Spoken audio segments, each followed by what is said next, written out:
Really just wanted to start by thanking Nicola and Business in the Community for giving us the opportunity to talk through with you today about how our approach to not only Ban the Box, but social inclusion and how it aligns with our corporate approach to equality and diversity. So I wanted to spend the first couple of minutes telling you a little bit about Interserve, who we are, where we are, the size of us as an organisation, and then spend a little bit more time talking through some of the detail about how we've incorporated Ban the Box into our recruitment processes and our strategic approach to recruitment. So Interserve as a business is a huge organisation.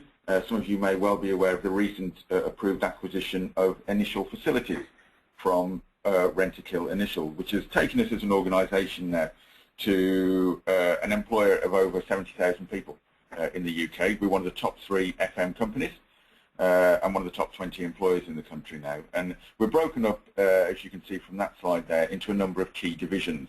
The support services, the red Lego brick, is the part of the business that I come from, where we provide traditional FM services and support to a huge number of organisations.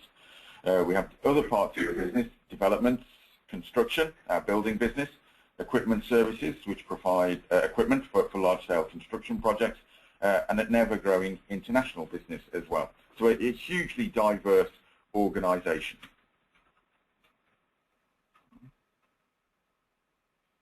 Give you some idea of that. 2013 profit, you can see they're approaching £90 million of turnover, revenue in excess of £2 billion, and future workload guaranteed pipeline of £6.5 billion worth of work. A little bit about us, some interesting facts there in terms of being a large security company, some of the services that we provide across the UK. What I'm trying to show with that slide really is try to give you an impression of the scale of the organisation, but equally the huge diverse range of services that we provide, and therefore the incredibly wide skill set that we have in our workforce. We look after 45,000 client sites, have over 53,000 employees in the support services business, providing services to both the private and the public sector. Our footprint across the globe continues to grow, so we have sites in Ireland, Spain, Gibraltar, Cyprus, Falkland and the Ascension Islands, and look after a number of key embassies across the world as well. Some of our key clients, some household names in there as well that we provide a huge range of services to. And very importantly for an organisation, we're hugely proud of our industry recognition. So you can see there some of our ISO accreditations, where we carry the Investor in People award as well, and constantly proud of our awards that we get for the services that we provide. Our people strategy, therefore, is really important to us as an organisation because we are very much a people organisation. We don't manufacture things. We're not in the technology. We provide services and support to organisation through the talent and capability of our people. So our people strategy really is, along with our customer service approach, at the heart of the organisation. And our people strategy is broken down into sort of 3 key strategic imperatives. One around leadership, about empowering our people. The second around capability and creating an employee experience where everybody lives our 4 values. And a people experience where we help absolutely everybody at Interserve to achieve their personal best. And it's those words that are really important when we start to move now into inclusion and diversity, because our approach very much is about absolutely helping everybody. We're a truly integrated part of the business in HR, both to our customers, so our business operators, but both to our customers' customer as well, so the end user of the buildings that we support. We drive efficiencies and subject matter expertise via a shared services team, but our strength really comes from our field and operations teams that are closely linked to our businesses and our contracts. And it's there that we're able to really support and make very good decisions around the disclosures of information. I'll talk about it in a little more detail in a second, but when we do our risk assessments following disclosure of information, one of the things that we always take into consideration is the role and the contract that that individual will actually be providing services to. So on an individual case-by-case basis, the HR knowledge that the HR team have about the contracts and the sites enable them to make a really informed decision about disclosures. Employee engagement and lifelong learning are at the heart of our approach to people management, and social sustainability, so very much linked to this initiative, working with the communities within which we work, driving well-being and equality and diversity really are at the centre of not only our HR strategy, but also our business plan, and on the basis on which we do all our business.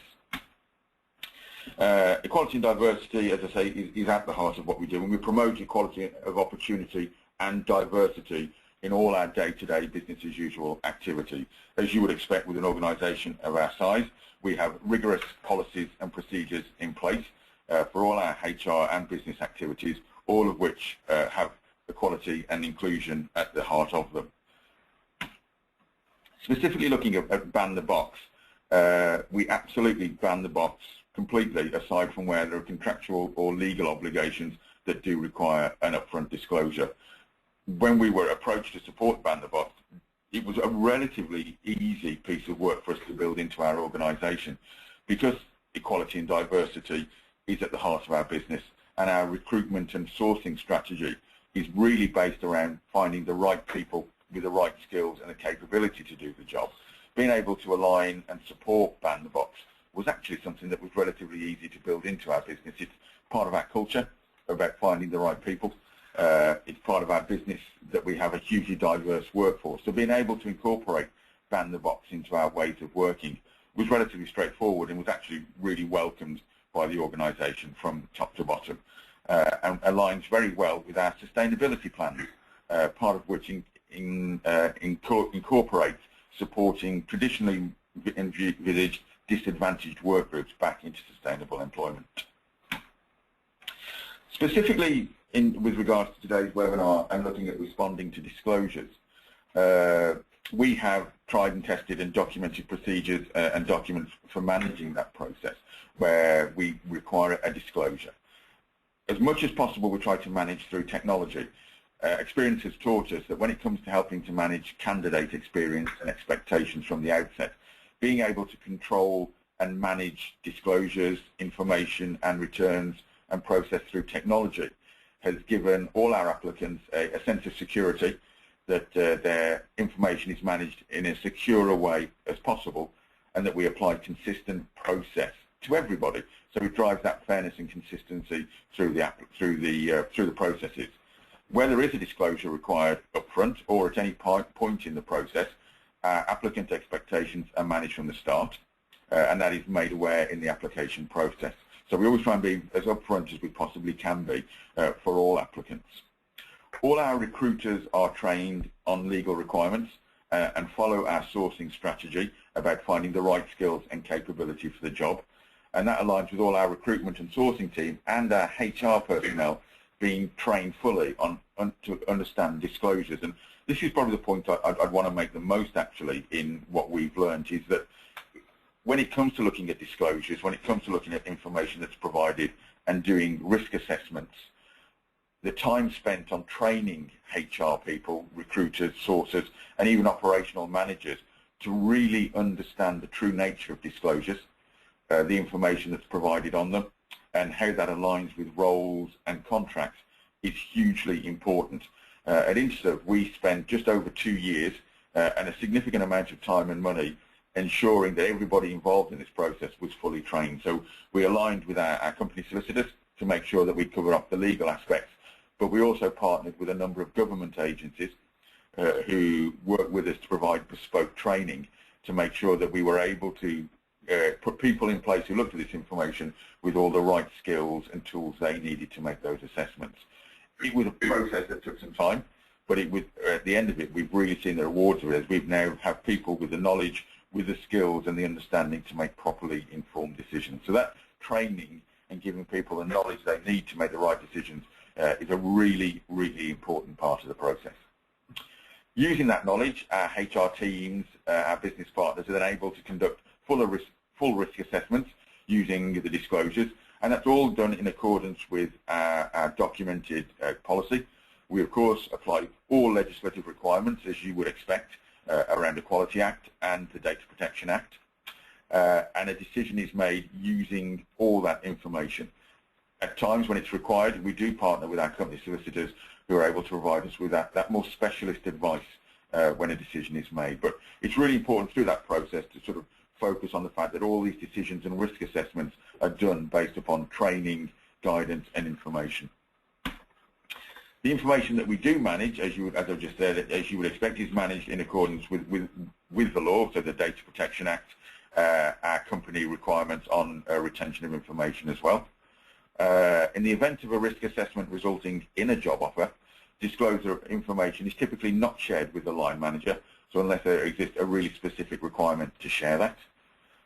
In the event of a risk assessment resulting in the application being declined, that feedback is always shared very in detail and appropriately to the applicant, and that's provided by a trained manager or member of HR. So again, it goes back to that piece of making sure we have trained and skilled people in the process.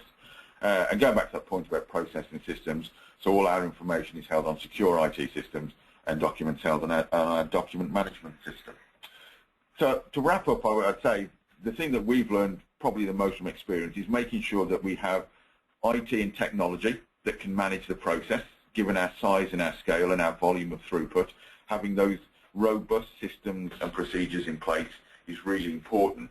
But the thing that supports it all and enables us to make really good decisions and make sure that we are able to recruit the right people with the right skills is the investment in time and training in those individuals who review the disclosure information.